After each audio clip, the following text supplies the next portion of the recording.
Hello, my dear listener. Have you ever wondered what really happens in psychiatric hospitals?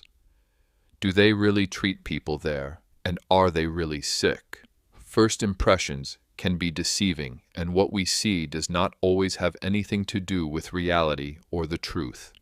Everyone avoids such places and does not even suspect what horror is happening behind their high walls. Today you will learn the whole truth, which may shock you. This is a story about the tragic fate of a girl named Allison. If you are ready, then let's get started. On the northwest coast of the United States, behind high stone walls and dense forest, there is an institution known only to a few, the St. Andrew's Clinic. Even now, in the era of digital technology and endless communications, this place maintains a frightening secrecy. The voices of visitors are never heard here. There are no tours, and no outsider has set foot on the territory for many years. This is where they send those who rich families choose to erase from their lives forever, hiding them from prying eyes. A place of oblivion, a place of no return. The main building of St. Andrew's rises as a massive Victorian building, whose gray walls are covered with cracks and damp spots. From a distance, it seems as if hundreds of eyes are watching you from the windows. But when you get closer, you understand that this is only an illusion, a play of shadows and reflections. But the feeling of anxiety does not leave. The air here is saturated with humidity and something else, heavy and elusive, like echoes of past events, long forgotten or deliberately hidden. Inside, there is semi-darkness and silence. Narrow corridors are lit by rare lamps, the light of which constantly flickers, creating the feeling that time flows differently here, more slowly, like a viscous liquid absorbing everything around. The smell of antiseptics and medicines mixes with the smell of old wood and something metallic, almost bloody. The doors of the wards are always tightly closed, and only occasionally can you hear quiet sounds from behind them, either sobs or indistinct muttering that makes your skin crawl. The staff of St. Andrew's is as mysterious as the clinic itself. Dr. Samuel Harper, the head psychiatrist, rarely appears before patients and employees. His face, thin and pale, is almost always hidden in shadow, and only his eyes, cold and dispassionate, carefully study everyone who enters the walls of the institution. Many say that Dr. Harper has long ceased to see patients as people. Now they are just objects for him to study and experiment on. The head nurse, Mrs. Agnes Moore, a plump woman with a heavy look and a strict hairstyle, checks the wards daily, moving silently like a ghost. Her movements are always precise and sharp, and her voice is quiet and monotonous, as if devoid of emotion. Patients try to avoid her gaze, sensing something sinister in it, as if she knows all their secrets, fears and weaknesses, and skillfully manipulates them. The younger staff hardly talk to each other, as if they are forbidden to communicate, or are afraid to cross some invisible boundary, the consequences of crossing which can be terrible. Sometimes fear flashes in their eyes, barely noticeable, but completely real, as if they have seen something that is forbidden to speak out loud. At night, the wind sometimes rushes through the corridors, like a whisper, repeating the names of long-lost patients. Those who dare to leave the wards after lights out sometimes notice shadows sliding along the walls and disappearing into the darkness, or hear quiet laughter coming from closed rooms. But the doors are always locked. Always. St. Andrew's is a place where madness and reality are so closely intertwined that it is impossible to understand where one ends and the other begins. And those who once crossed the threshold of the clinic forever remain part of its terrible secret. Our heroine was no exception. A girl named Allison had always been different. She saw things that others did not notice. Since childhood, her gaze was drawn to shadows moving in corners, voices that only she could hear, images that were inaccessible to others. Allison's parents, Mr. and Mrs. Bennet, famous and respected people in high society, at first tried not to attach any importance to their daughter's oddities. "Mum, you hear them too, don't you?" Allison asked quietly one evening. "Who, dear? There is no one here," Mrs. Bennet answered irritably. Over the years, the situation only worsened. It became increasingly difficult for her parents to hide her unusual behavior from her friends and acquaintances. Allison tried to explain. "I'm just different. That's not bad, is it?" "Allison, stop it. You should be like everyone else. You should match our position in society and status," her father said sternly. Finally, tired of the rumors and whispers behind their backs, the Bennets made a difficult decision: to send their daughter to St. Andrew's Clinic. When the car pulled up to the gates of the institution, Allison felt horror. "Please don't, I'm not crazy," she desperately resisted. The nurses and orderlies took her tightly by the arms and led her inside. The gates slowly closed, hiding the girl from her parents' eyes. "It will be better this way, dear," Mrs. Bennet sighed, turning to the car. "It will be better for all of us," her husband said quietly, and they quickly left this place, trying to convince themselves that they did the right thing. Dr. Harper's cold office was saturated with formalin and something elusively sweet, nauseating. The doctor sat at a massive table, carefully leafing through papers with past medical history. His gaze was empty, like a blind man's, and at the same time, all-seeing. "Allison Bennet," he drawled. "What a wonderful list of observations. Visions, voices, paranoia. It's rich material. It's not a disease, you don't understand." Allison screamed, breaking down. "They're real. I see them and hear them. They exist." Harper didn't react. He just slowly raised his head and looked straight into her eyes. "You're going to be here for a long time, Miss Bennet." She tried to get up, to push the orderlies away, but they immediately pressed her into the chair. A cold light flashed in the corner of the room. A nurse entered with a syringe. The doctor nodded. "Give her a sedative." "No, don't." Allison screamed until the needle pierced her neck. The world trembled, dimmed, and fell into darkness. She woke up in her ward. The ceiling was low, covered in damp spots, and the walls were covered in sharp writing. Words, symbols, claw marks. There were pieces of cloth on the floor as if someone had been tearing their clothes. A thin squeak came from the corner. A rat was gnawing on something soft. The bed was metal, with rusty bars. The mattress was soaked in moisture and something dark and sticky. Water was dripping from somewhere above. Or blood. She didn't know, and didn't want to know. Suddenly there was a metallic screech, like a knife on glass. The door swung open. Guards in black uniforms and empty eyes led her down a narrow corridor. The light flickered. There were stains on the floor, too red to be rust. The dining room was filled with whispers, laughter, and sounds that were impossible to describe.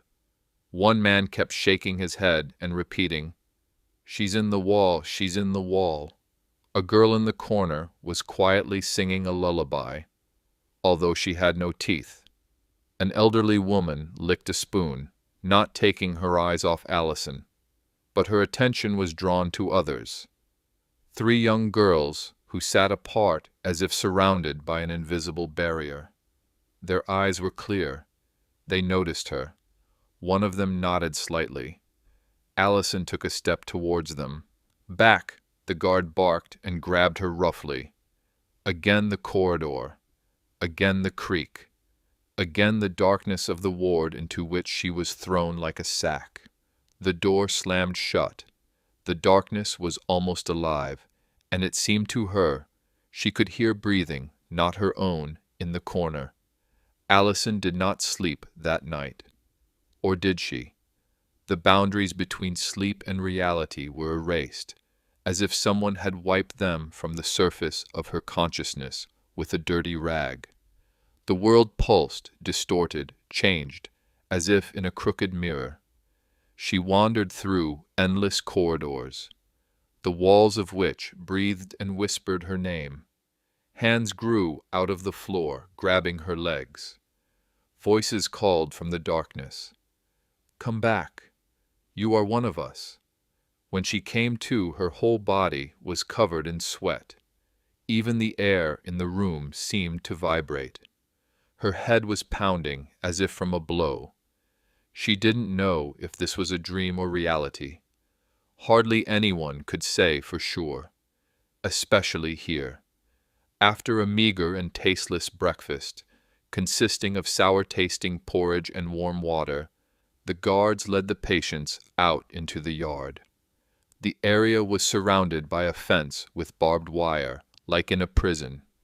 Cameras watched every move. Allison saw the girls she had noticed the day before. They were sitting apart again, on an old wooden bench under a dead tree.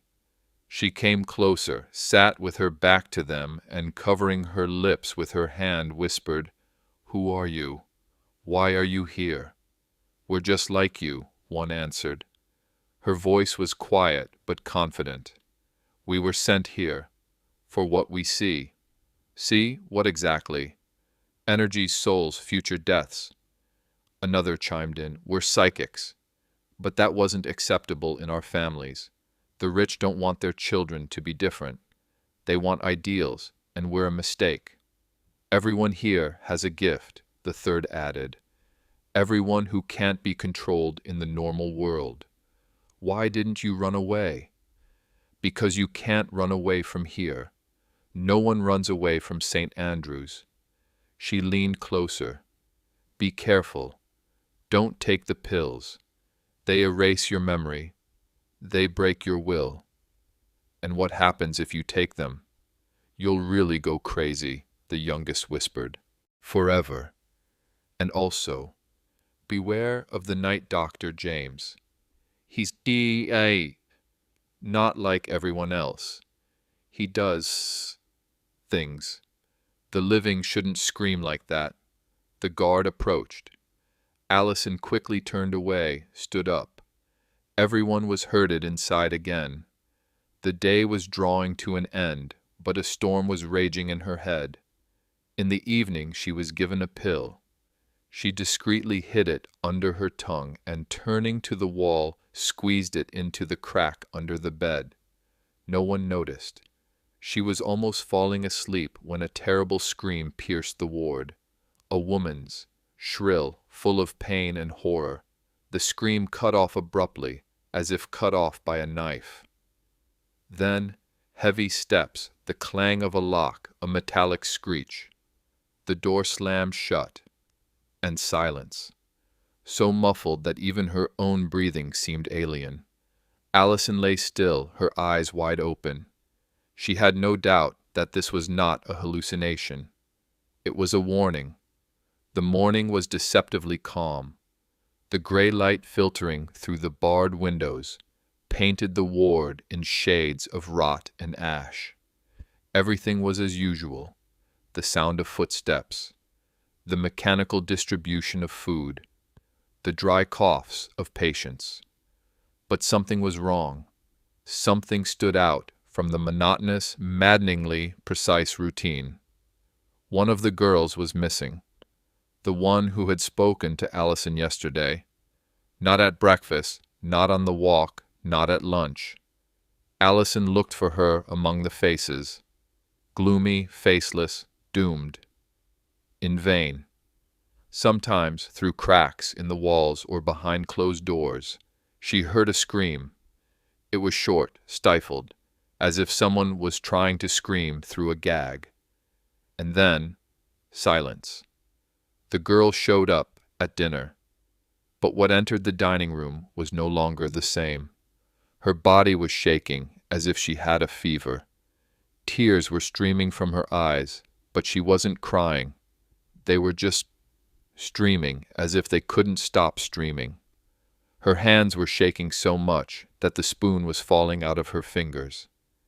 And her eyes, there was nothing alive in them, only panic frozen in the depths, like an eternal scream. Allison watched, afraid to believe in the reality of what was happening. The girl didn't raise her eyes, but when she passed by, she quietly, almost in a whisper, hissed, "Watch out, you're next."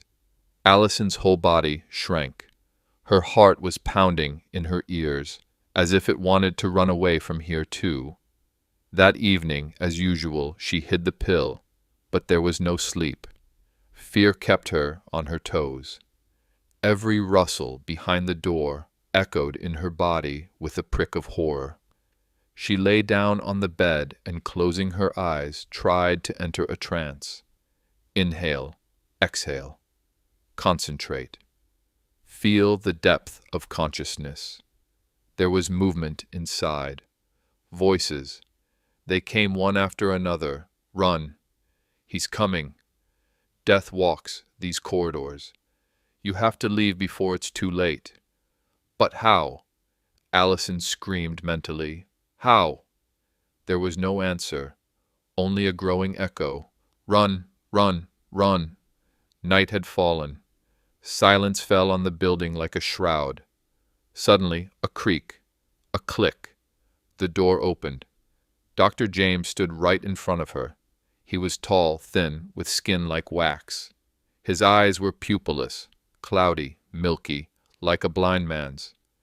But he saw clearly. What do you want? Allison's voice trembled. It's time, he said evenly. Today it's your turn. No, no, don't touch me, she screamed, retreating to the wall. 2 guards entered after him. One grabbed her arms, the other her legs. She struggled, scratched, screamed, "Help!" A shrill scream echoed through the corridor, but there was no answer, only the sounds of footsteps and her own crying. One of the guards gagged her. Her body shook with horror as they dragged her into a dark corridor that led deeper into the building. "Let go, please," she mumbled through the gag, but no one listened. At the end of the corridor was a heavy metal door. It was opened, and behind it was a spiral staircase leading downwards. Water dripped from the ceiling. Each drop rang as if driving blows into the head. The air was getting colder and denser. Every step creaked under her feet. Allison felt like she was going crazy. Her mind was screaming, but her body was no longer obeying. Down there, underground, he was waiting for her. The night doctor. The cold of the room struck her skin like needles. The couch stood in the middle of a damp concrete hall, lit only by one lamp hanging on a long wire. The light hit Allison right in the face, blinding her, making it impossible to discern what was hiding in the shadows. The guards, without saying a word, laid her down on the metal surface. The cold instantly passed through her clothes. "Don't touch me, please," she screamed, writhing, but her arms and legs were quickly fastened with belts. The skin immediately began to rub until it bled. "You don't understand. This is a mistake. I shouldn't be here." Her voice trembled, but in response, silence. Only the heavy breathing of the guards. A few seconds later, they disappeared as silently as they had appeared. The darkness thickened around, and suddenly, he came out of it. Dr. James. In this light, he looked almost unreal. His face was pale as death and did not even move when he spoke. "You are special, Allison. You have a rare gift. It is a pity that society does not appreciate people like you. But I do. Let me go, please. I am not bothering anyone." "You are right. You are not bothering anyone. But you interest me." He began to lay out metal instruments on the table. Tweezers, needles, electrodes.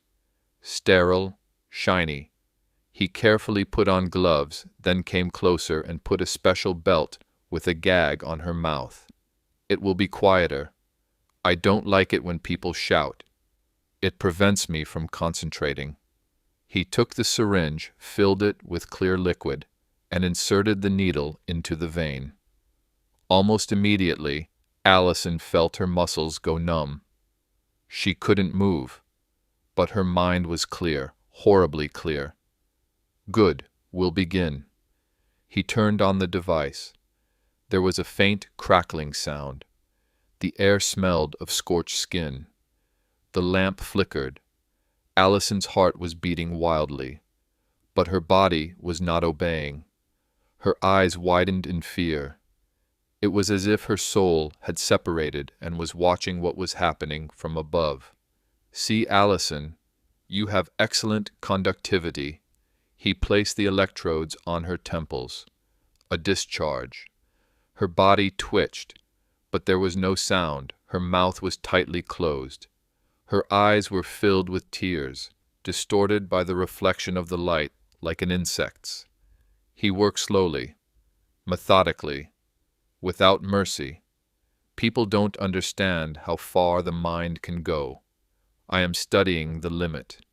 Your limit, Allison. He whispered right into her ear as he stuck thin needles into her skin. He ran metal plates over exposed areas. She felt every cell in her body screaming. But outside there was only silence and the doctor's heavy breathing. Another injection, another pulsation in her brain. Time stretched like rubber.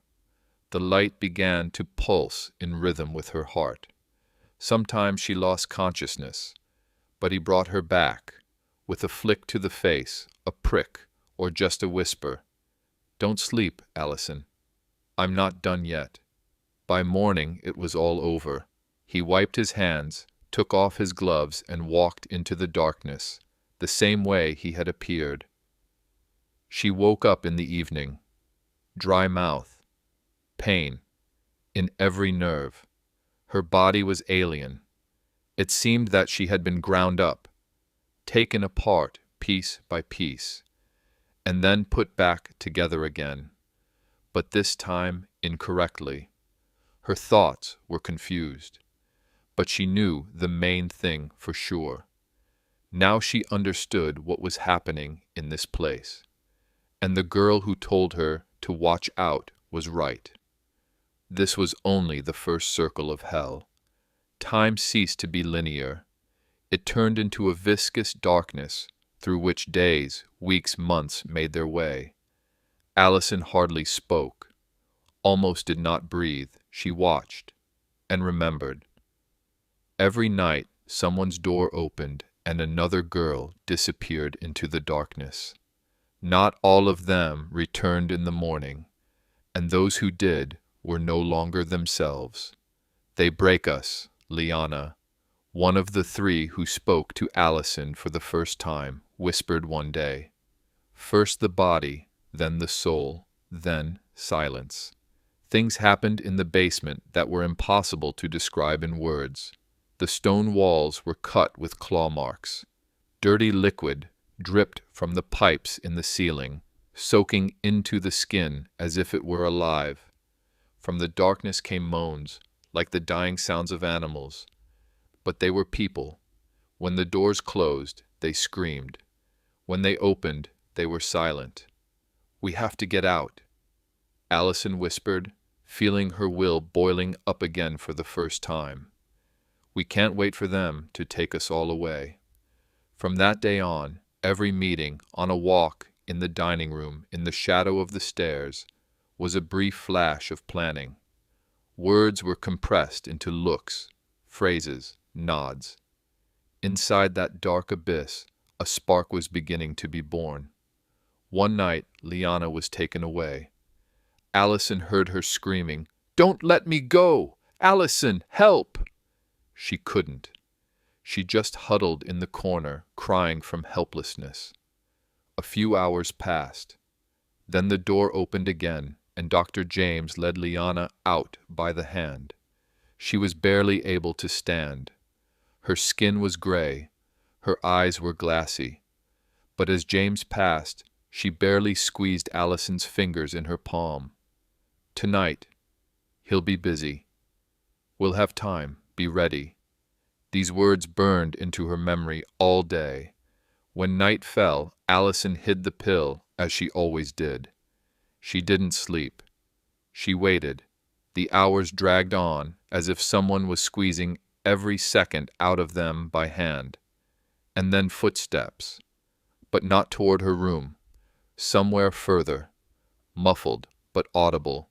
Someone's scream. Again. At that moment, the girls, those who survived, began to act. Two of them made a distracting noise in the bathroom. The guard was distracted. Allison and Liana left the rooms under cover of darkness and disappeared behind an old technical hatch, which had long been considered boarded up. "We have to get to the generator room. It leads to the old ventilation system," Liana whispered, grabbing her hand. The corridors under the basement were ancient. No one except the staff went down here. The walls here were covered with mold. The air smelled of old blood and something else, as if dead thoughts had a life of their own. From behind one door came, "No, please, no," the crackle of electricity, the smell of burning flesh, the sound of wet metal. "Don't look," Liana said. "If you start feeling, you won't get out." Allison clenched her teeth. Her thoughts pulsed. Survive. Get out. Save the others. This wasn't an escape. This was war, and the night was their only chance. They ran through the darkness, down moldy corridors where even the air seemed viscous. The sound of their own footsteps echoed in their ears like fear.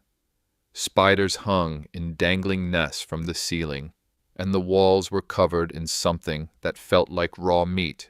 From somewhere deep in the complex came a low, constant hum, as if the building itself were groaning.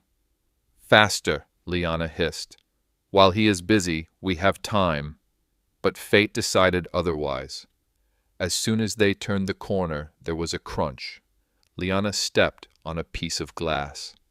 The crack hit her ears like a gunshot. Out of the darkness, as if out of thin air, Dr. James appeared.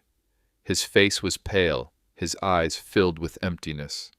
"Well, well," he said slowly. "Where are you going, my beautiful test subjects?" He lunged at Liana, grabbing her by the hair. Allison screamed, but she was too afraid to move. James pushed the girl to the floor and began to drag her towards the open room. From inside came the screeching of metal and the smell of blood. "Run!" Liana screamed. "Run, Allison!" But she didn't run. Her heart pounded in her temples. Her knees trembled, but she forced herself to follow. She was pulled into the basement. The room James dragged Liana into was hell on earth. The walls were strewn with rusty hooks and straps. Mold and blood had long since become part of the structure. He tied her to a chair, his face distorted in a predatory grin. "Your mind is so bright, so alive. I wonder how much pain it can withstand before it fades." He took out a metal instrument, similar to surgical forceps, and ran it along her neck without touching the skin. "Go away," Liana whispered. Please? James, busy preparing the experiment, did not notice how the door was left ajar.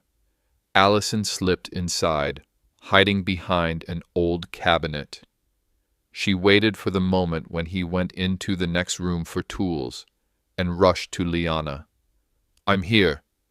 I'll get you out. With trembling hands, she untied the straps. They dug into the skin so deeply that the girl's fingers were already blue.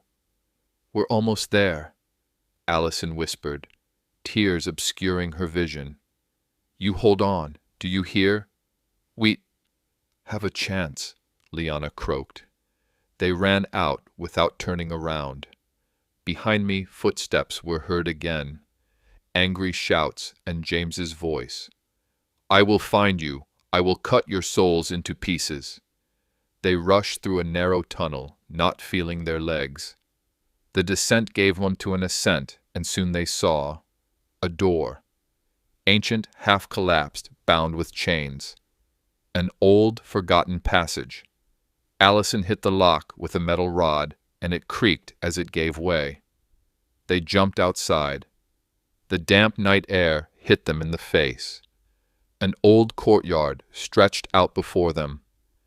Half-ruined fences, statues overgrown with weeds, and the wall of the clinic, from which the plaster had fallen off, revealing the black flesh of the bricks. We got out, Liana croaked, falling to her knees. But the joy was short-lived. Somewhere behind, in the darkness, through the trees, that same voice was heard. You don't understand. There is no way out of here. The voice of Dr. James sounded as if from the very ground. It echoed, pulsing through her veins like poison. Allison jumped, clutching Liana. We can't stop, she croaked. Faster! They ran across the yard, past slanted tombstones and metal skeletons that resembled animal carcasses. But before they reached the gate, everything around them changed. The air seemed to thicken. The wind disappeared. Time stood still. He's here, Liana whispered. He's playing with us. Figures emerged from behind the wall, pale, distorted as if molded from wax. Patients who should no longer be alive. Their eyes were empty, their mouths torn in silent screams. They didn't move like people. They floated. Through darkness, through reality. These are his shadows, Liana whispered. Those who didn't survive. We're leaving. Allison grabbed her hand, rushed to the basement through the broken greenhouse. Glass crunched underfoot. Cobwebs fell on their heads. Below, another passage, narrow like a gut, stinking of mold and death. They climbed down, but James's steps were already somewhere above them, echoing, measured, without emotion. You are mine, all of you, mine. The dungeon was shrinking, the ceiling was pressing. But at the end there was light, weak, crimson. The lamp flickered above the metal door. Allison pushed it, faster. The room was round, with an old operating table in the center. Around it, jars of formalin, in which body parts floated. Human and not quite. Inscriptions were scratched on the walls. They come from within. He sees even in his dreams. This is not a treatment. It's a sacrifice. Liana stood against the wall. Her eyes were bloodshot. He's not just a doctor, she squeezed out. He's not human. The door creaked behind her. James walked in, slowly. In his hand was a long-boned syringe. You've entered the sanctuary. New creatures were born here. I gave them form. I gave them meaning. And now, he raised his hand. The light from the lamp flickered. And at that moment, Allison grabbed a rusty scalpel from the table and rushed forward, a blow. right in the shoulder. James howled in an inhuman voice. "You can't!" "I can!" she screamed. Liana threw herself at the door with a scream, and it swung open from a blow from her shoulder. The girls flew out. Behind the door was an old elevator shaft hatch, rusty but open. "Only one chance," Allison screamed, and without thinking, jumped. Liana followed her, falling, darkness. Noise in her ears, the ground under her feet. They rolled out onto the dirty ground. Above them was the moon. Freedom. But Liana did not get up. She was turning pale before our eyes. Wound. Blood. "No, no, not now," Allison sobbed, clutching the wound. "Hold on. You have to live," Liana whispered. "You have to tell what happened here." And she froze. Allison crawled through the forest. The bark of the trees scratched her skin. Her eyes were swollen with pain, but she tried with all her might to move on. The night seemed to last forever until lights flashed in the distance. The noise of cars and voices gave her a glimmer of hope for rescue. "Hey, help!" she screamed. "They're killing there! They're killing!" The men in black camouflage resembled soldiers, but they were unlikely to be them. The bright flashes of the flashlights made it impossible to see clearly. Someone grabbed her and laid her on a stretcher. "You're safe. Everything is fine. You don't need to be afraid anymore." But she knew this was not the end. When Allison woke up in a hospital room, it was dawn outside. Light, clean, real. Silence in the room, water on the nightstand, and a card. No name, just one symbol. A circle crossed out by a black line. And in the corner, a shadow. Unnatural, frozen. She knew that this was not the end. James was still alive. And he was already nearby. The end, or just the beginning? Perhaps that's all for now. But don't forget that it depends only on you whether this story will get a second life. The one that gets the most likes and views will find its continuation with an equally creepy and terrible development of events. It all depends only on you. Thank you for being with us.